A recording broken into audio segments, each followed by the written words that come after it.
Podcast Historia Universal Contemporánea. Temporada 6, episodio 11. El fin de la Edad de Oro. Bienvenidos, esto es Historia Universal Contemporánea, el podcast en el que analizamos procesos históricos que tienen que ver con nuestro presente. Mi nombre es Raimundo Salcedo y hoy vamos a platicar acerca del fin de la Edad de Oro en el siglo XX, en esta temática que tenemos de la Guerra Fría. Sin mayor preámbulo, hablemos de historia. A todo esto, ¿qué fue la Edad de Oro? El historiador británico Eric Hobsbawm, en consonancia con muchos economistas e historiadores del siglo XX, considera que el periodo entre 1945 y 1973 fue una edad de oro porque fue la etapa de mayor crecimiento económico sostenido en la historia del capitalismo industrial, acompañado de mejoras en los niveles de vida y estabilidad social en gran parte del mundo desarrollado. Este periodo se caracterizó por un crecimiento económico sin precedentes. Las economías capitalistas avanzadas crecieron a tasas anuales promedio del 4 al 5%, un ritmo mucho mayor que el de la primera mitad del siglo XX. Otra característica es el auge del estado de bienestar.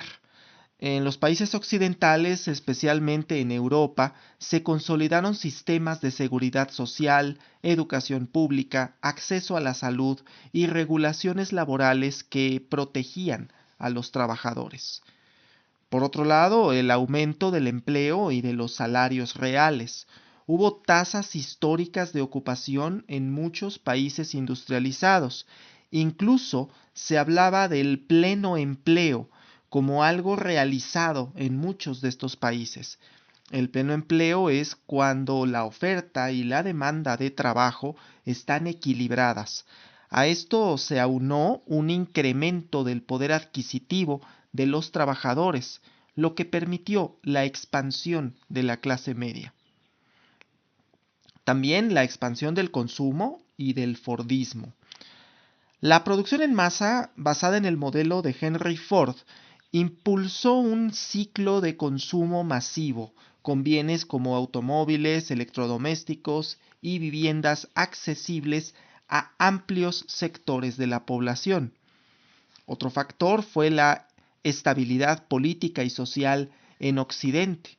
En contraste con los conflictos de la primera mitad del siglo XX, hubo relativa estabilidad en Europa y en Norteamérica, facilitada por los acuerdos de Bretton Woods y la hegemonía de los Estados Unidos.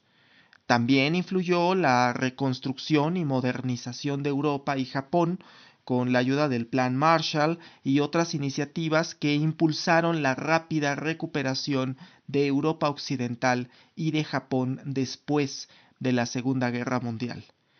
Finalmente, el equilibrio entre capitalismo y regulación estatal. La combinación de una economía de mercado con una fuerte intervención estatal basada en las ideas de John Maynard Keynes permitió esto un modelo de desarrollo sostenido. Habría que decir que las ideas de Keynes habían impulsado el funcionamiento del estado de bienestar con fuertes regulaciones dentro de un marco de economía de mercado. Esto es, que se dejaba de lado la clásica idea del liberalismo económico de dejar hacer, dejar pasar. Esto es que en los años posteriores a la Segunda Guerra Mundial, el mundo occidental capitalista había abandonado este esquema para impulsar una agenda proteccionista, pero con libre mercado, con miras a evitar una crisis como la que estalló en 1929 como consecuencia del final de la Primera Guerra Mundial. Hobsbawm llama a este periodo la Edad de Oro, porque fue una fase excepcional de prosperidad en la historia del capitalismo que difícilmente se ha repetido después. Sin embargo, advierte que este crecimiento dependía de condiciones únicas, como la reconstrucción de la posguerra, el papel regulador del Estado, el acceso a energía barata, factores que se desmoronaron con las crisis de los años 70. La Edad de Oro no fue un milagro, sino el resultado de décadas de conflicto y transformación. Después de la Segunda Guerra Mundial, el capitalismo occidental se reconstruyó sobre una base completamente nueva, bajo la sombra de la Guerra Fría. En lugar de la devastación, nacía un nuevo paradigma económico. En los Estados Unidos, Europa Occidental y Japón, el crecimiento fue vertiginoso gracias a un modelo basado en consumo masivo, pleno empleo y el poder de los mercados globales. Era la época dorada del keynesianismo, donde la intervención estatal parecía la solución a todos los problemas, el motor en cierta manera que impulsaba la prosperidad. Era la época en la que las fábricas volvían a rugir, los hogares se llenaban de productos que hasta entonces solo los más ricos podían soñar, y los gobiernos eran la columna vertebral de un bienestar social sin precedentes.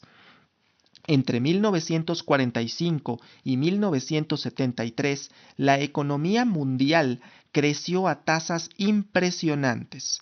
Las clases medias se expandieron y el sueño americano parecía alcanzable, no solo en Estados Unidos, sino en buena parte del mundo. ¿Cómo llegó todo esto a ser posible? La respuesta radica en las instituciones creadas al final de la guerra, el Fondo Monetario Internacional, el Banco Mundial y el Acuerdo de Bretton Woods, con su sistema de tipos de cambio fijos y una estructura que aseguraba la estabilidad económica mundial. La idea era clara: la cooperación global permitiría evitar los errores del pasado, y por un tiempo lo hizo. Pero como todas las cosas, la Edad de Oro comenzó a mostrar sus grietas. Ahora bien, ¿qué marca el fin de la Edad de Oro? Este periodo terminó con la crisis económica de los años 70, cuyo punto de quiebre fue el colapso precisamente del sistema de Bretton Woods en 1971 y las crisis del petróleo que se darán en esta década. Las razones principales del fin de la Edad de Oro fueron 4. Por un lado, el colapso del sistema Bretton Woods. Estados Unidos abandonó el patrón oro y permitió la flotación de las monedas, lo que llevó a una mayor inestabilidad financiera. 2. La doble crisis del petróleo, 1973 y 1979, cuando los países de la OPEP cuadruplicaron el precio del petróleo en 1973. En 1979, otra crisis empeoró esta situación. En tercer lugar, el estancamiento económico y la estanflación. La combinación de bajo crecimiento económico y alta inflación, estanflación, que rompió la estabilidad económica que había caracterizado las décadas precedentes. Y en cuarto lugar, el agotamiento del modelo fordista keynesiano. La producción en masa y el estado de bienestar comenzaron a mostrar sus límites, dando paso a las políticas neoliberales de los años 80. En términos de Hobsbawm, la Edad de Oro dio paso a una crisis estructural del capitalismo y a la desintegración del mundo posterior a la Segunda Guerra Mundial, lo que devendrá en la tercera era del siglo XX, que es el derrumbamiento. Por otro lado, la década de 1970 se ve marcada por una profunda situación que por primera vez en décadas podía llevar el nombre de crisis. Una crisis moral, una crisis política y una crisis económica. Vamos por partes. La crisis moral y política de Estados Unidos a finales de los años 60 y principios de los 70 coincide con el final de la Edad de Oro y refuerza su declive.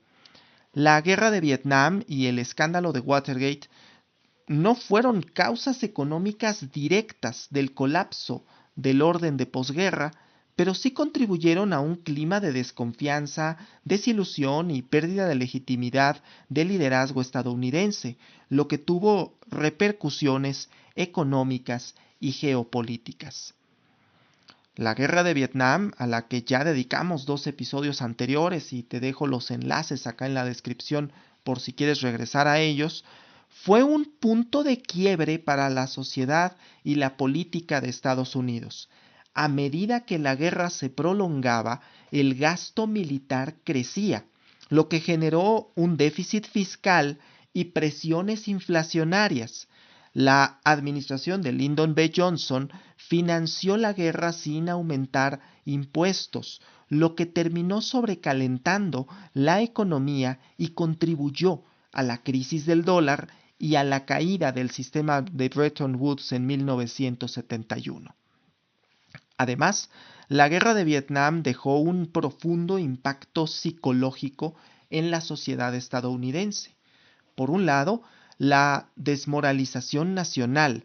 Las imágenes de la guerra transmitidas por televisión mostraban la crudeza del conflicto, la falta de una victoria clara, lo que además de provocar protestas masivas, generó una sensación de derrota e incluso hizo que una buena parte de la sociedad norteamericana se preguntara, ¿será acaso que somos los malos? Por otro lado, Estados Unidos empezó a perder legitimidad a nivel global. Estados Unidos pasó de ser visto como un líder del mundo libre, spoiler, nunca lo fue, a una potencia que intervenía militarmente en conflictos ajenos con resultados catastróficos.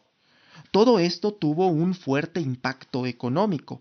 El alto gasto militar, la falta de crecimiento económico provocaron que los déficits y la inflación aumentaran. A todo esto agreguemos el escándalo de Watergate, del que también ya platicamos, que terminó de profundizar la crisis moral, tal como lo dijimos en un episodio anterior. La renuncia de Nixon en el 74 y los eventos que le precedieron fue un durísimo golpe a la confianza en el gobierno. Esto se reflejó en varios aspectos. Por un lado, una crisis institucional. El pueblo estadounidense empezó a desconfiar de sus líderes y de la transparencia del sistema político. Por otro lado, el desgaste del poder presidencial. Después de Nixon, la autoridad presidencial se debilitó y los sucesores, Gerald Ford y Jimmy Carter, enfrentaron muchas dificultades para gobernar en un contexto de crisis económica. Para muestra, ni Ford ni Carter se reelegirían. Todo esto tuvo un claro efecto en la economía.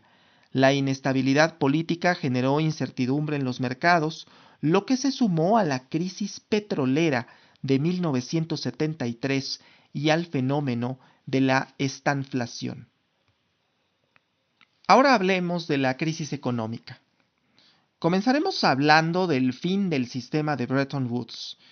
El sistema de Bretton Woods, establecido en 1944, fijaba el dólar como moneda de referencia mundial, respaldado por oro a una tasa fija de $35 por cada onza de oro. En 1971, el presidente estadounidense Richard Nixon anunció el fin de la convertibilidad del dólar en oro, lo que significaba en sí mismo el colapso del sistema. Y es que, como ya dijimos, Estados Unidos estaba gastando enormes cantidades en la guerra de Vietnam y en políticas sociales, generando un déficit comercial y fiscal. Así, otros países como Francia empezaron a exigir la conversión de sus dólares en oro, lo que redujo las reservas estadounidenses. Hay que entender que por entonces había una sobreabundancia de dólares en el mercado, lo que generaba inflación y desconfianza en la estabilidad del sistema.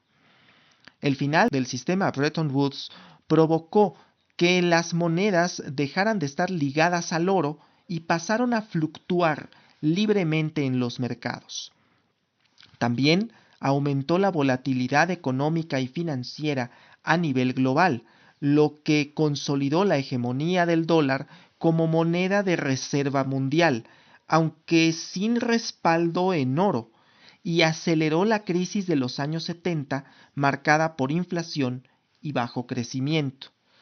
Este colapso marcó el fin de la estabilidad económica de la posguerra y dio paso a un sistema financiero más especulativo y globalizado. Dinero fiat le llamamos ahora. Hablemos ahora de la crisis petrolera, o mejor dicho, de la doble crisis petrolera, una en 1971 y la otra en 1979. La de 1971 fue una crisis energética global provocada por un embargo petrolero impuesto por la Organización de Países Exportadores de Petróleo, OPEP, liderada por los países árabes. Ocurrió en el contexto de la guerra de Yom Kippur, en la que Egipto y Siria atacaron a Israel. Como represalia por el apoyo de Estados Unidos y Europa a Israel, la OPEP decidió reducir la producción y prohibir la exportación de petróleo a estos países. Como consecuencia de esta crisis, el precio del petróleo se cuadruplicó, pasando de 3 a 12 dólares por barril. Además, hubo una recesión económica en muchos países industrializados debido al encarecimiento de la energía. Pero además que apareció la estanflación, el estancamiento económico con inflación. Finalmente se impuso la búsqueda de alternativas energéticas y políticas de ahorro de combustibles. La crisis de 1979 fue la segunda gran crisis petrolera de la década y estuvo provocada por la revolución islámica en Irán, que derrocó al Shah Mohammad Reza Pahlavi y llevó al poder al Ayatollah Khomeini. Como consecuencias de esta crisis, tenemos que la producción petrolera iraní se desplomó, generando escasez en el mercado global. Por otro lado, el precio del petróleo volvió a duplicarse, alcanzando los 40 dólares por barril. Por otro lado, se profundizó la crisis económica global y la inflación se disparó en varios países y finalmente que Estados Unidos y Europa comenzaran a depender menos del petróleo de Medio Oriente. Habría que hacer aquí la acotación que el precio del barril de petróleo se mantuvo sobre los 40 dólares durante las siguientes 2 décadas y media, hasta que en 2008 alcanzó el techo máximo de 100 dólares por barril. Si combinamos todos estos elementos con la crisis del petróleo, la caída del sistema de Bretton Woods, el fin del crecimiento sostenido, vemos que la edad de oro no solamente terminó por razones económicas, también por razones políticas y sociales. El optimismo de la posguerra con la idea de un capitalismo de expansión se desmoronó en una realidad de crisis, inflación, desempleo, estancamiento económico y desconfianza en las instituciones. Este colapso del orden de posguerra abrió la puerta al neoliberalismo, que se presentó como la alternativa a un sistema que ya no funcionaba. Políticos como Ronald Reagan y Margaret Thatcher argumentaron que la solución no era más intervención estatal, sino más mercado, menos regulación y una economía globalizada. Es que, como podemos ver, el sistema económico en el que se habían cimentado los años posteriores a la Segunda Guerra Mundial había colapsado. El modelo keynesiano, por un lado, que establecía la necesidad de la intervención del Estado y el bienestar de los trabajadores, combinado con el modelo fordista que presentaba la producción en serie como una forma sostenible de producir bienes y servicios. El problema es que en los años 70 se había llegado ya incluso al extremo de la saturación, saturación del mercado, saturación de la oferta de trabajo. Las ciudades empezaron a crecer a ritmos cada vez más impresionantes. El final de la Edad de Oro no se debió solo a una crisis económica, sino en realidad a un cambio de paradigma provocado por una combinación de varios factores. El fracaso en Vietnam, la desconfianza en el gobierno tras Watergate, el colapso del sistema financiero, la crisis energética, la doble crisis energética. Todo esto preparó el terreno para el neoliberalismo, que se presentó como la cura para los problemas de los años 70, aunque con consecuencias que siguen debatiéndose hasta el día de hoy. Hay diversos historiadores y economistas que han analizado el periodo de 1945 a 1973 desde perspectivas distintas. Algunos han complementado y otras han cuestionado la idea de Hobsbawm. Hablemos de las primeras, las que han ampliado o matizado la visión de Hobsbawm. Thomas Piketty, en El Capital en el siglo XXI, coincide en que el periodo de 1945 a 1973 fue excepcional en términos de crecimiento y reducción de desigualdades, pero enfatiza que esto no se debió solo a la intervención estatal y la regulación keynesiana, sino también a la destrucción del capital en la Segunda Guerra Mundial, que permitió una redistribución más equitativa de la riqueza.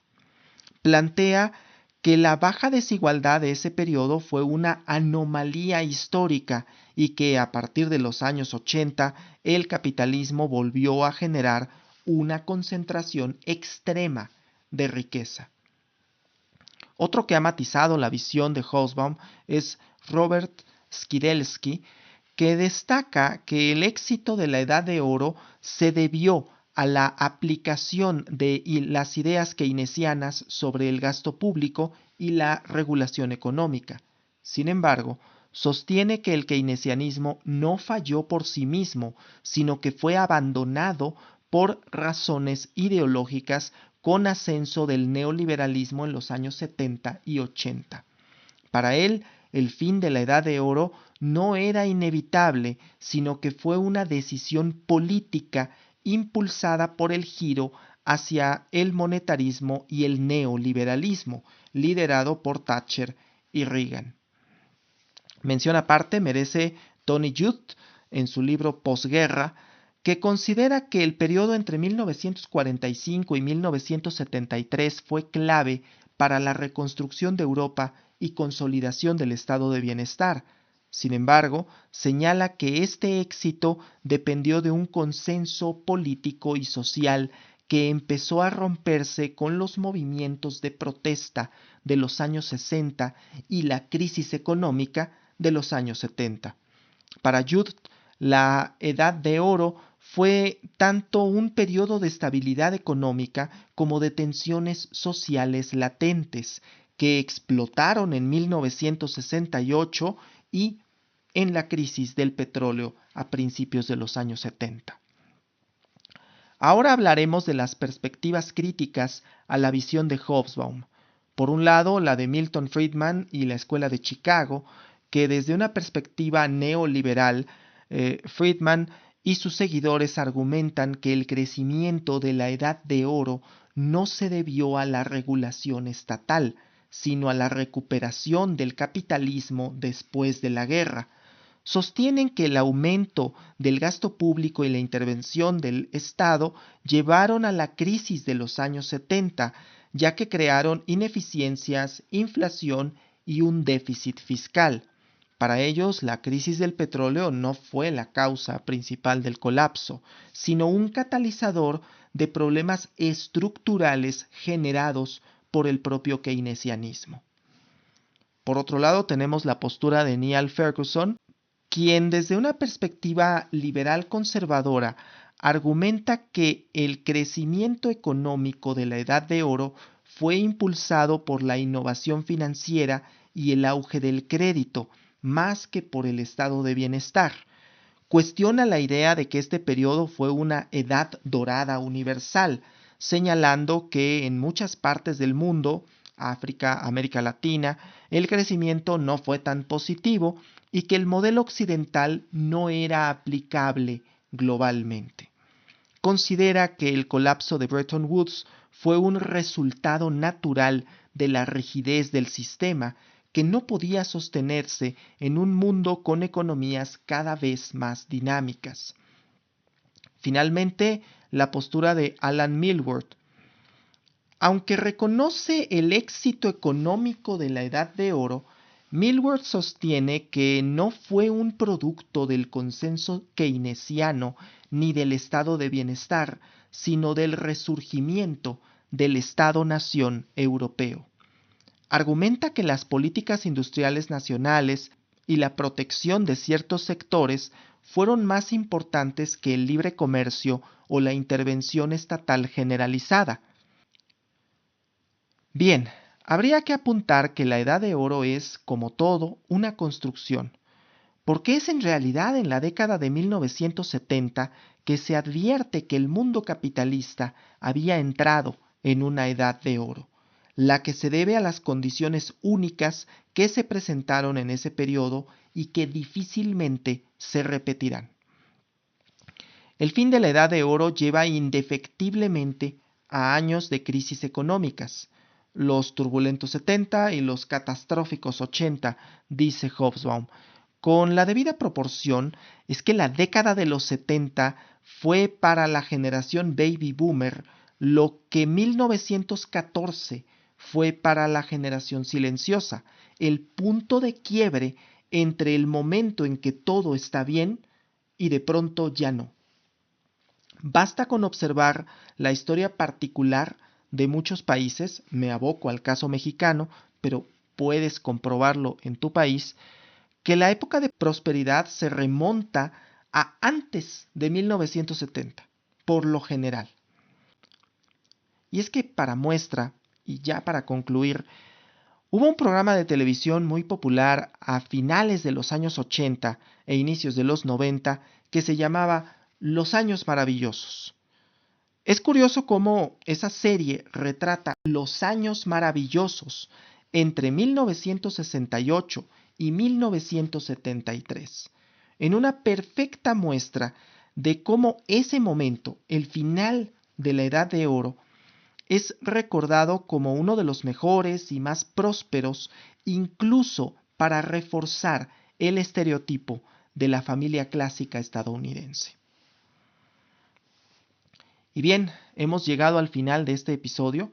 Quiero agradecerte por haber escuchado hasta el final y te invito a suscribirte a mi canal de YouTube si aún no lo has hecho, así como a compartir el contenido si es de tu agrado. Créeme que me ayuda bastante. También a dejarme tu like y algún comentario. La caja de comentarios es tuya, te lo recuerdo, pero hay que usarla con civilidad y con respeto. Muchas gracias y hasta la próxima. Este episodio fue escrito, producido y narrado por Raimundo Manuel Salcedo Flores.